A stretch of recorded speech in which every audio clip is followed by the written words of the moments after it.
Guys, I just finished my day number 3s of my 7-day healthy eating challenge. I just finished my breakfast, like my construction.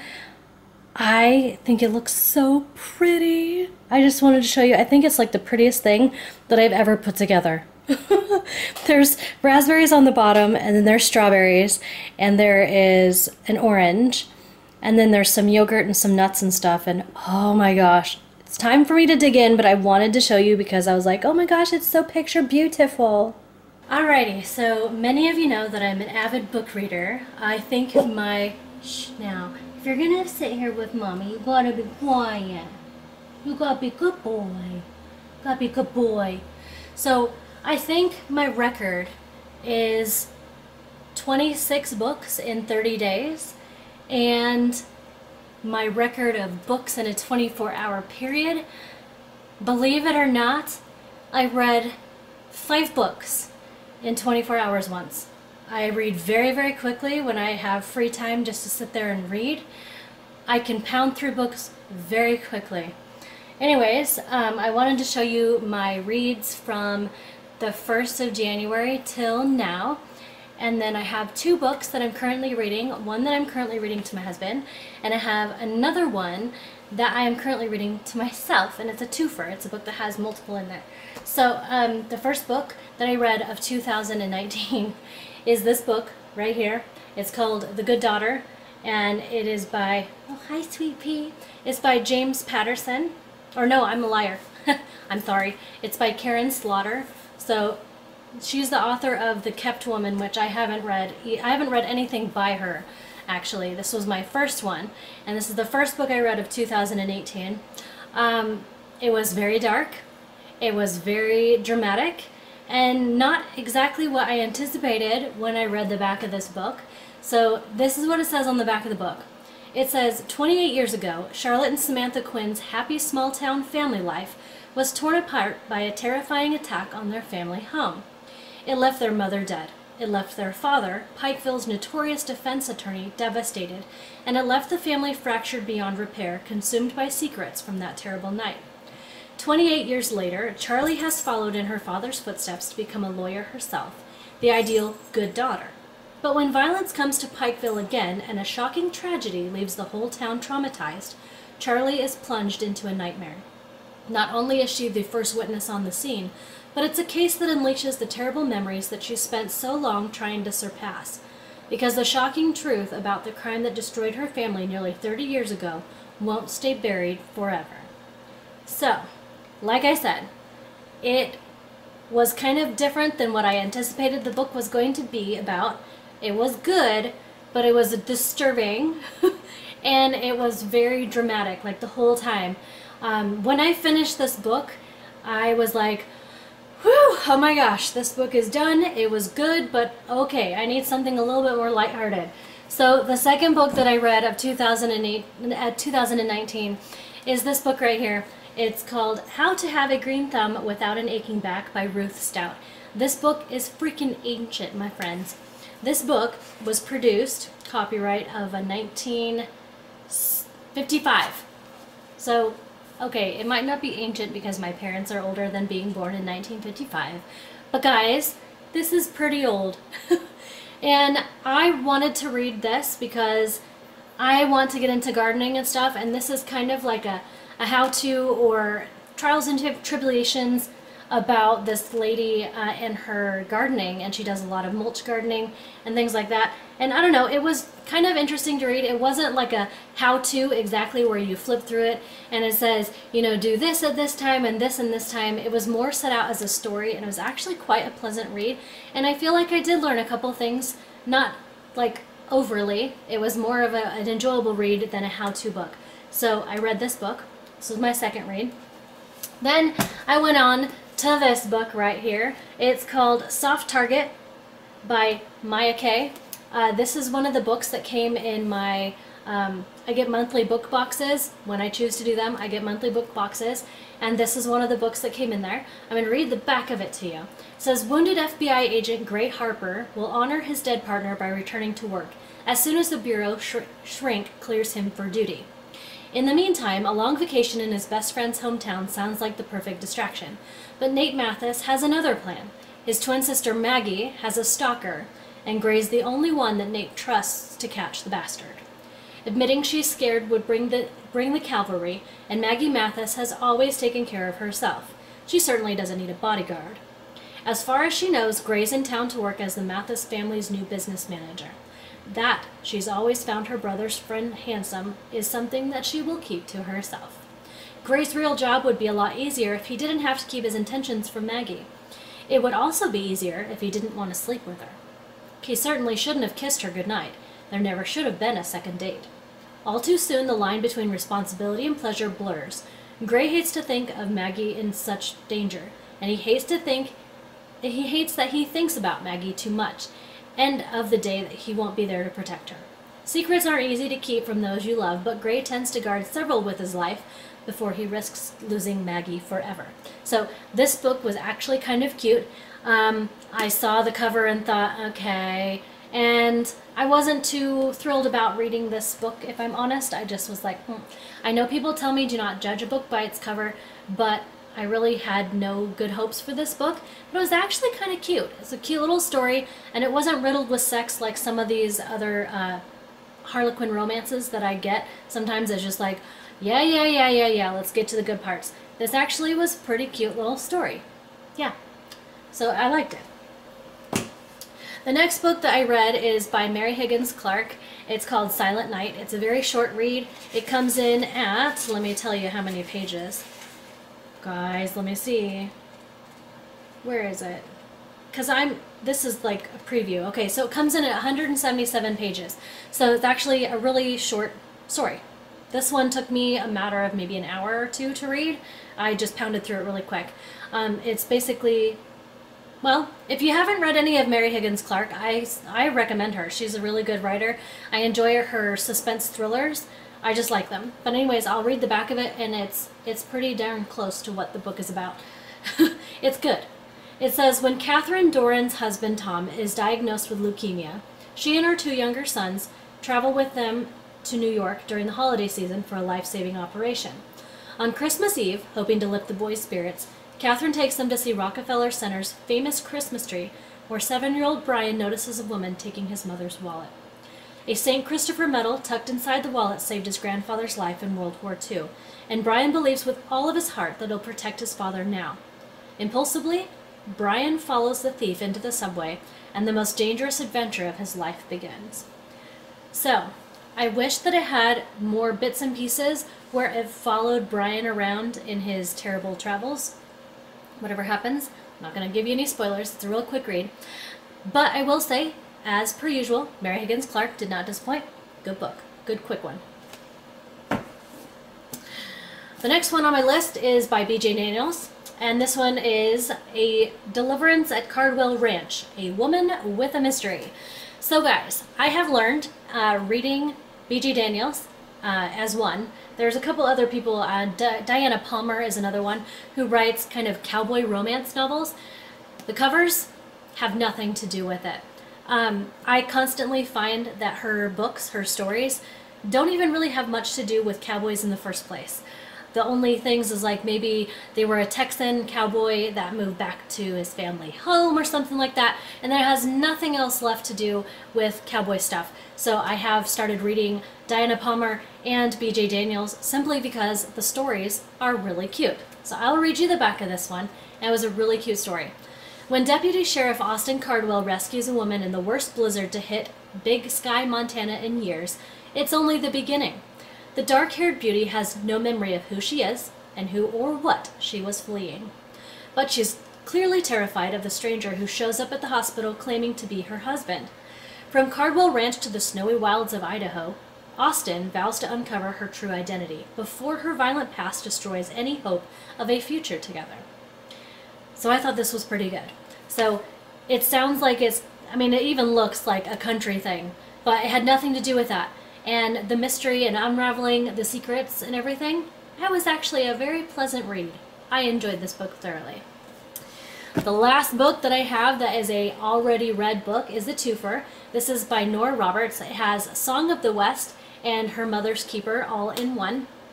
As far as Nora Roberts go, I usually love her work and I thrive on it. This, however, was a bit of a disappointment, if I'm honest.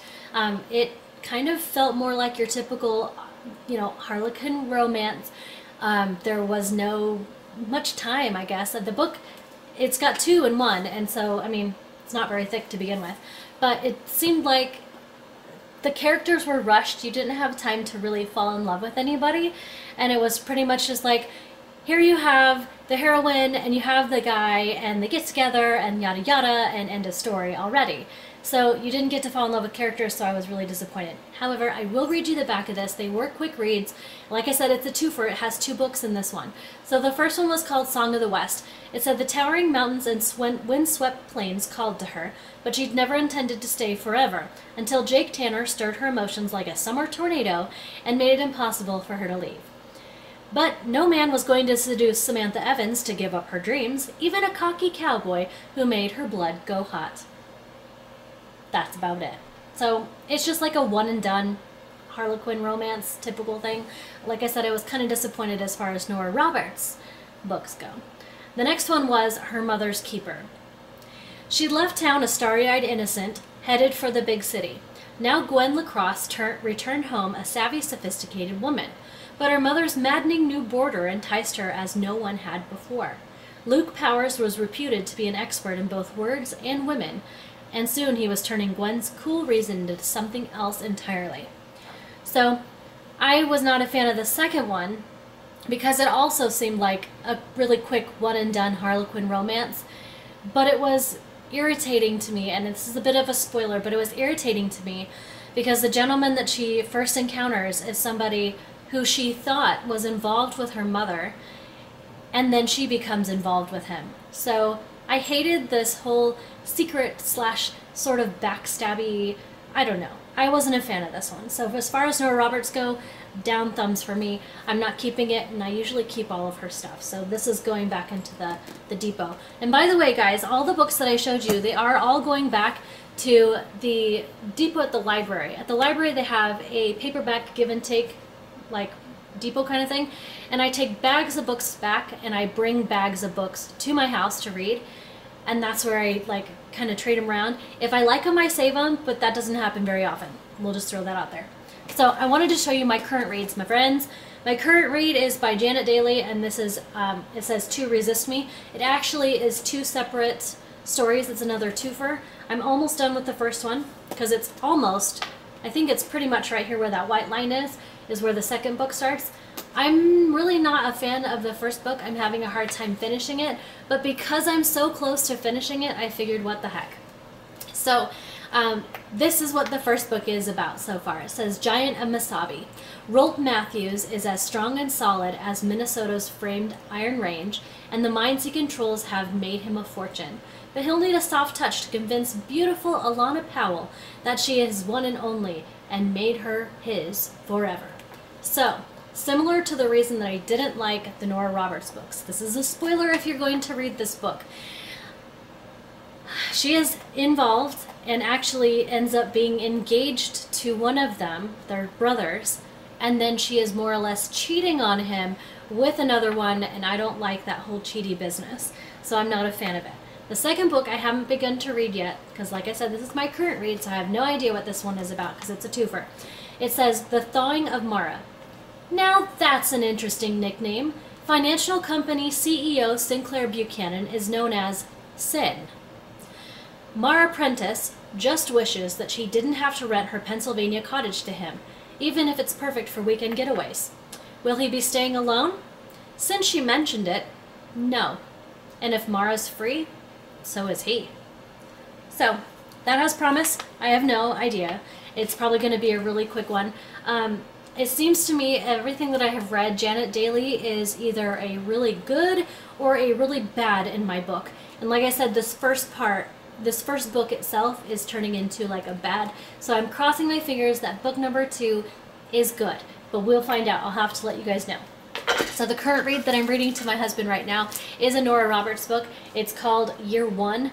The second book in the series just came out, I want to say in December, or maybe it's even January. I can't remember, but I think it was a December launch. So we decided to get this one. This is not like her typical stuff. So her typical things, they're more based on love stories, as many of you guys know. She's sold millions of books, and everybody knows Nora Roberts. She also writes under the moniker J.D. Robb, and those are like police mysteries. They're the In Death series. Very good, by the way. But this book is not like her other ones, so my husband was intrigued and wanted to read it. So I'm going to read the synopsis in here because we're not quite done. We're right here where this trashy piece of paper is. We're almost finished with this one, and it's like on the edge of your seat good the whole time. So I'm going to read what it is about. It says, "It began on New Year's Eve. The sickness came on suddenly and spread quickly. The fear spread even faster. Within weeks, everything people counted on began to fail them. The electrical grid sputtered, law and government collapsed, and more than half of the world's population was decimated. Where there had been order, there was now chaos, and as the power of science and technology receded, magic rose up in its place. Some of it's good, like the witchcraft worked by Lana Bingham, practicing in the loft apartment that she shares with her lover Max. Some of it is unimaginably evil, and it can lurk anywhere, around a corner, in fetid tunnels beneath the river, or in the ones you know and love the most. As word spreads that neither the immune nor the gifted are safe from the authorities who patrol the ravaged streets, and with nothing left to count on but each other, Lana and Max make their way out of the wrecked New York City. At the same time, other travelers are heading west, too, into a new frontier.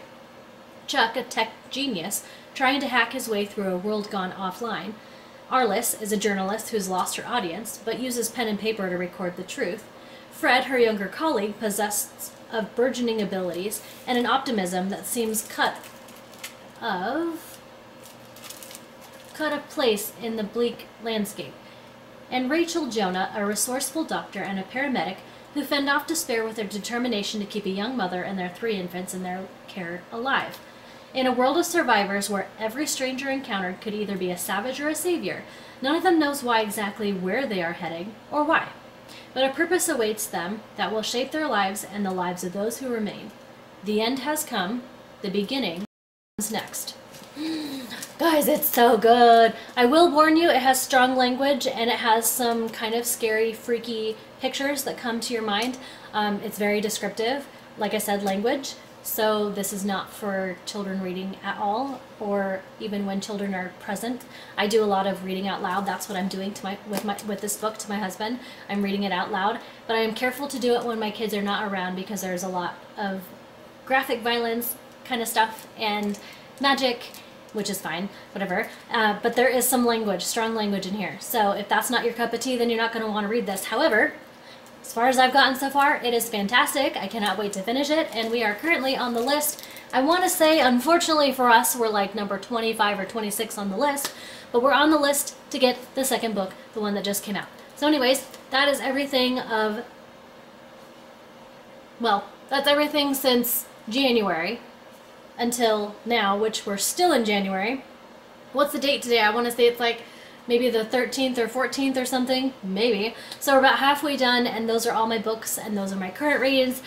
Yeah, I hope you guys enjoyed checking out everything that I'm doing. I just kind of wanted to do a hello, check-in to Bookworm Vi again. So yeah, that's my book stuff, guys, for January. My just quick check-in because I felt like doing it. Anyways, oh my goodness, guys.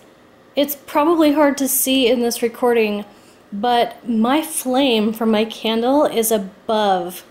It's above the rim. It's crazy, and I even trimmed the wick earlier. What? My homie has been gone all day since about 7 o'clock this morning. It's currently 2:08, and he won't be home until dinner time. Sad. My kids are almost home, but I'm having a hankering for some hot tea. Guys, I haven't had coffee since I started my 7-day Healthy Eating Kickstart challenge. So for the past 3 days, I haven't had coffee. So the first day I had a mild headache, and that was it. Like, all right. And the coffee's not really good for me anyways because it's got caffeine, and I load it up with creamer, so it gives me extra sugar, and it's kind of an unnecessary thing. So yeah. But I'm having a cup of tea right now because it just sounds really good. My throat's kind of sore. So yeah, that's what I'm gonna do. So let's pick out a kind. I don't know what kind I want. All right, here's where I keep my stash. Got a bunch of different choices. We've got, let me see. We have a Sleepy Time, which I got from my husband, and he doesn't drink it. This is almost the entire box. We've got this one, which is a caramel apple dream. I had that the other day. It was really good. And last night I had a Sweet Harvest pumpkin black tea. In here we've literally got a bunch of different stuff. There's green tea. There's an Earl Grey, which is always good. What's this one?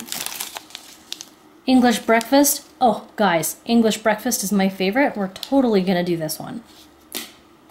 All right.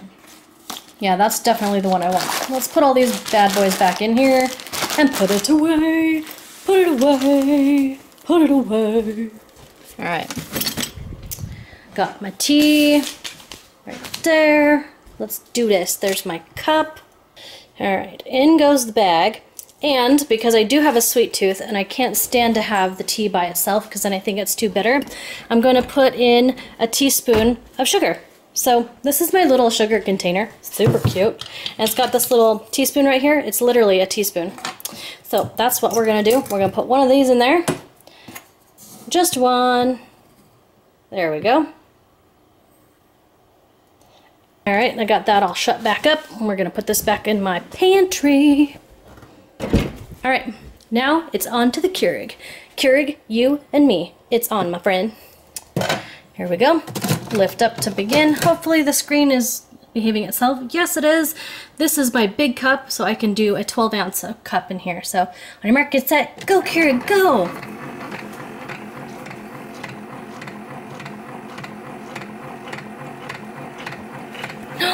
I'm so proud of you. Look at this, guys. It's giving me nice hot water.